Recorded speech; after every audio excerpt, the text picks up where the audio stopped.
This is the city of Chicago, Illinois. The metropolitan area of Chicago, with its 10 million residents and its glorious architecture, supports two of our planet's leading universities, the University of Chicago and Northwestern University. These universities in turn play host to two of the world's top 10 business schools. Chicago Business School's excellence for economics, the discipline out of which marketing emerged in the earliest 20th century, is matched only by the excellence of the Kellogg Business School of Northwestern, generally acknowledged to be the world's leading school for marketing, mostly due to the eminence of one extraordinary academic, Professor Philip Kotler. In our classes, Phil Kotler has already figured twice, but perhaps his greatest contribution to the theory of marketing was to observe that marketing can be effective beyond the limiting field of commerce. By presenting marketing tools as controlling what he called an exchange of values, he took marketing theory outside the confines of simple commerce, where products, goods such as shampoo, iPhones, cars, are exchanged for money, and identified marketing as the motor of value exchange, designating marketers as those who may control the process by which any value is exchanged for another value.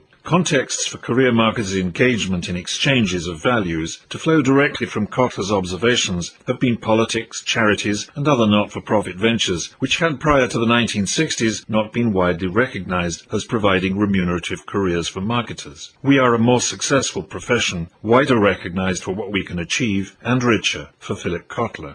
There was no doubting Kotler's genius, but he was clearly not observing a new phenomenon. Human beings have been attempting to control exchanges since we first dropped out of the trees. Man is a social animal and lives by exchanging values. What Kotler was doing was to evolve marketing out of intuition, instinct, and locate it as consciously applied method.